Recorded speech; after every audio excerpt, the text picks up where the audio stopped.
everybody, hope you're doing well and welcome back to another video. In today's video, as part of my end of year content I'm going to be making, I'm just going to be tier ranking my book to screen adaptations I saw in the year, or if I had read the book in the year and watched the adaptation before, then it counts. Anyway, I've got 21 to add to my ongoing tier rankings. If you check up there, you can see the playlist where I have my different rankings, but they're in here anyway, so it's sort of a spoiler. But anyway, go watch them if you want, so just help me out. But anyway, the tiers are better than the book, which is self-explanatory. The adaptation was better than the book. Then we have perfection, and this is like the adaptation is a perfect rendition of the book, or just like what he's trying to portray and things like that. Absolutely loved it. Then we have good, would recommend. It's a good adaptation and I would recommend the book. Some nearest to the end of this are ones I didn't particularly like the adaptation, but they are still a good adaptation, if that makes sense. And then we have Hun, Where the Source Go. These are ones that just, they took the book very lightly and just went off on one, basically. And yeah, and then finally we have Bye Bitch, which is ones I don't think was necessarily a good adaptation, nor did I like the adaptation. So yep, without further ado, let's get into the ranking. Okay, so first of all we have The Handmaid's Tale Volume 1, and this I think is a very, very good adaptation of the book. I absolutely adore this series. I love Elizabeth Moss and most things she's been in. I just think it built up the tension very well, and I am going to put it in perfection because this is series 1 I'm talking about, which is, I think, a perfect rendition of the book. The book is still always going to be better, but I do really, really enjoy this series and this particular season as well. I really recently rewatched it and I just loved it. So yeah, perfection. Probably there. Yeah, that's good. Then we have Handmaid's Tale season 2 and above. I've just put the second one on here. I'm gonna put this in Hun, Where the Source Go, because if you've read the book, literally nothing that happens after series 1 is in this anymore. So yeah, I think it's just trying to fill a space until they start making the Testaments as a series, and then that will be more like what happens in the book. But this particular one is all the filler ones just don't really add up. So yeah, I'll probably put you there. Yeah. Then we have The Boy, the Mole, the Fox and the Horse. This is beautiful. I love it. It's such a great, perfect version of the book. All the the same quotes, plot and everything is basically exactly the same. It's just spoken out loud and animated, and I just think it's beautiful and I would really recommend this. I'll put you just behind Heartstopper. But then we come on to Hearts of Volume season 2 actually, and once again this is perfect. I adore it. I love it. It is so cute. I'm just gonna put it behind season 1 because I just love that series so much. I've rewatched it about 8 times now. And I just, yeah, it holds such a special place in my heart, and it's what got me into the Hearts of books, and in some sense a lot more reading from reading them. So I do have a lot to thank this series for, and it goes there. Then we have A Man Called Otto, which is a American sort of version of A Man Called Ove, by Frederick Backman. Yeah, I really like this film. I think it definitely did the book very, very well, and the song at the end, kind of A Place for Home, or something like that, Till You're Home, by Rita Wilson and Sebastian Yatra. that just, it just came out of my brain. That song is absolutely beautiful. I probably listen to it like nearly like every two weeks. It is so adorable and I just love it. And yeah, I really enjoyed this film and like the different characters and the representation, and yeah, I really enjoyed it. I think it's a perfect version of the book. In some ways I would probably be more likely to watch this over reading the book again, but I don't think it is better than the book per se. It's just yeah, it's just the book kind of did annoy me at some points, so I'm gonna put it in perfect, and I'll probably put you, yeah, probably there behind the Alice Sim Christmas Carol.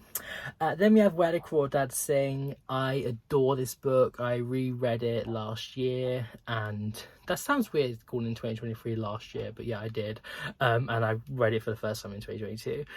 Yeah, I think this is a really, really good adaptation of the book. I just like the way it's filmed, and the going back and forth, and like the whole trial scenes, and there is a dog barking just continuously outside. Anyway, yeah, so I think I'm gonna put this in perfection. A lot are actually going in perfection, and I will put you, yeah, there. Yeah, I'm happy with that. Then we have Dear Evan Hansen. This is undoubtedly going better than the book. This is the film version. The songs in here are just better than the book anyway. Just one particular song, the anonymous ones, that is sung by Amanda something. I always forget her name. But yeah, that song gives flesh to this character like so much more than the book ever does, and that one song I think is probably better than the whole of the book, in all my honesty. I did not like that book much. And yeah, so I'm gonna put it in better than the book. And yeah, actually, well, yeah, it's in there, but it's something I have an issue sort of with the plot in some ways. I just don't know how I want to feel about it, so maybe it should go a bit lower down, like good recommend. Actually, yeah, I am changing that, sorry, because I don't really recommend it that much, but I would in a way, but it is still better than the book, so I don't know what to say now. This is stressing me. Yeah, I'll just put it there for now. Then we have the original, which is, I think it's 1970 something, or 1980, or maybe even 1990. I can't really remember, but the one with Angelica Houston. I love this film. It is so fun. Yeah, I think it's a very, very good adaptation of the book, and I love rewatching it, and yeah, I just think it's very, very good. Then we have The Witches. This is the new one, 2020, with Anne Hathaway. Yeah, I enjoyed this. It's good. But oh, I don't know where to put you now, because it does go a bit off skew, but it is still probably a good adaptation. So yeah, I think I'll put you in good, would recommend. Then we have The Haunted Mask. This is 1,000,000% better than the book. I really did not like the book, but it doesn't really go in that category of them two. But now I'm trying to think, like, maybe one should go in there even if I don't like the adaptation, and I'm getting confused, and this is taking a long time. But oh, I don't know where to put you, because did I like it? I mean, it was better than the book, but it was just it was okay. I wasn't really that interested in it, so I'll probably put you here somewhere. Yeah, honestly, yeah, I think I need to put like ones I didn't like that much in this section. So yeah, probably behind Lovely Bones. Yeah.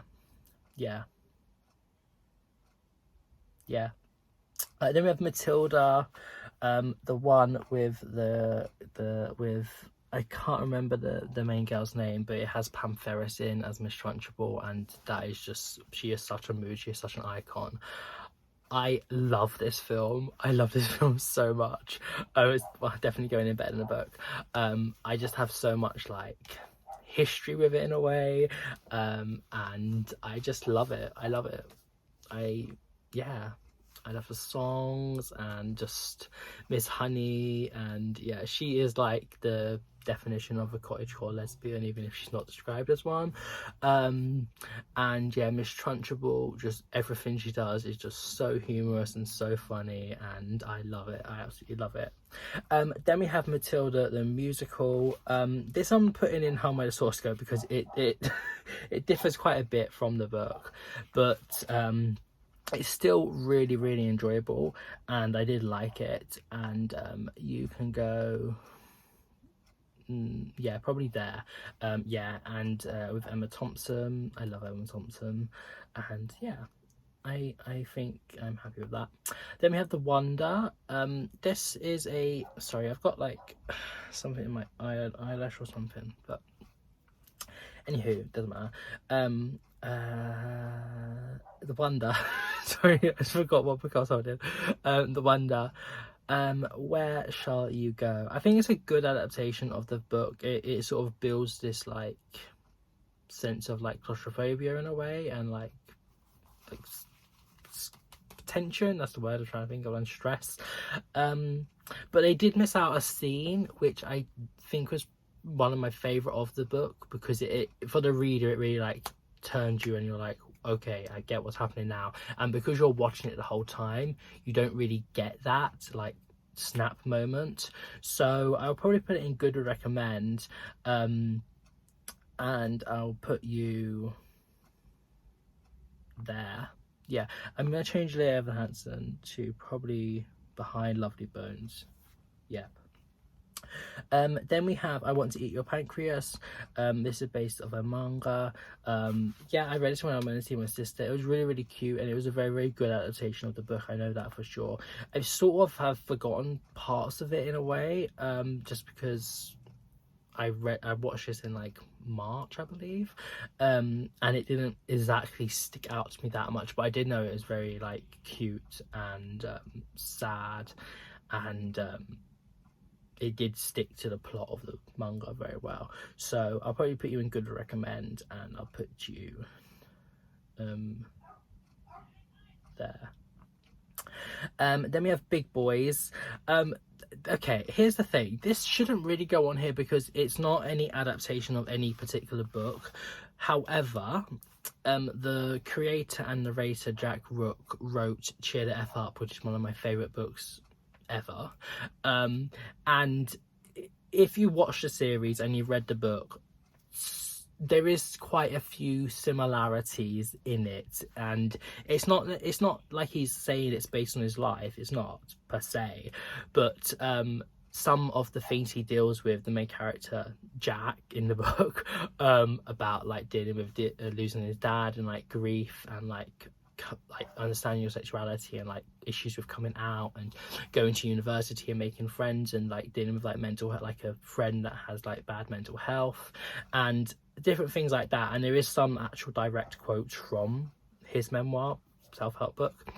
So I'm gonna keep this in here, and I'm gonna put this in perfection because I love it. I adore this series. I've watched it like 3 times, and series 2 is coming out really, really soon, so I cannot wait for that. And I just love this man and everything this man's going to create. So where else can I put it? Literally, where else can I put it? Then we have Queers 8 monologues. I'm putting this in better than the book, because it was made to be performed, and this is a performance of the screenplay, sort of like monologues. So yeah, that's sort of my reasoning, and I adore it. I think the way they present the monologues in the episodes is really, really good, and like building up like the tension and the stopping and the pacing. And yeah, I just think it's amazing and lovely and great. And personally, I think it is better than the book. And you know, I'm probably gonna put it behind Grinch just because of the memories I have of Grinch. So yeah. Then we have Red, White and Royal Blue. I read this book last year. I think the book was fine. I gave it 4 stars. It wasn't anything that amazing, and then I don't know if I would really read it again. I think there is probably better sort of like contemporary queer fiction out there. But yeah, I think the film adaptation is a very, very good adaptation of the book. I did enjoy it. It was a fun time, and I did like what they included a bit more into it as well. I'm sort of sad they missed out like the emails, sort of like most of them, like a bigger amount anyway, which I know made up like quite a big amount of the book, but obviously you have to take some parts out for an adaptation. Yeah, I'll probably put this in good, would recommend. Probably just ahead of My Policeman. No, probably put behind My Policeman. You know what? Probably behind Alice in Wonderland. But I mean, it is a good adaptation. Yeah. I'll put you there. And then we have Mayflies, which is based off a book, and I read and watched this, I think, like really, really early into the last year, like maybe January or February. Yeah, this is a really, really good adaptation. And what I think is better with the adaptation than the book is that they flip back and forth between the two time frames. Whereas in the book, it's all in like the 80s, and then it goes up to like 20 something. And I like the flipping back and forth a lot more. And yeah, I think this, I'm gonna put this in perfection. It's a TV series, and I really enjoyed it. It's sad, it definitely grapples and like fleshes out the characters really, really well, and yeah, I enjoyed it. Then I watched I was about to say that I read that, well I did, but anyway. Then we have Morris, but this is, I would say, by Ian Foster. Yeah. This is the film adaptation. This came out ages ago and I literally just watched it last year. It's a good adaptation. The only thing that irks me quite a lot with the film is that Morris is continuously, like, not continuously, but quite a lot, referenced as having like rich, like dark brown hair, and they choose a blonde actor for him. Things aren't adding up there. But anywho, I think it's a very good adaptation, and I did really, really enjoy it, and I would love to give it a rewatch. But I'll probably put you in good, would recommend, because I don't think it's perfect, and I would definitely read the book over this. And yeah, I'll probably put you like there. Yep.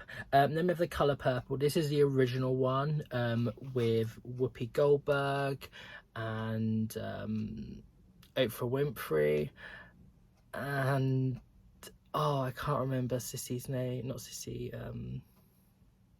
I can't remember now. But anyway, the original film. This, I think, was Whoopi Goldberg's like debut, I think. Yeah, this is so sad, and very like grim and gritty, but it is also very, very beautiful, and like just like you so feel for the main character, Celie. I think it's Celie, and her sister, and just like her life. And yeah, I really, really enjoyed this film per se, and I think it's so well acted, and I would undoubtedly recommend this book and the film. And yeah, this is definitely going in perfection.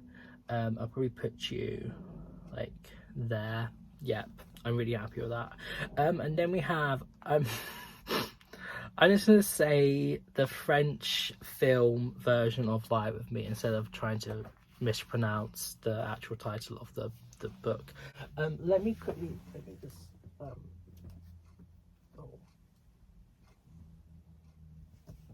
I can't take this out because it's too difficult to edit.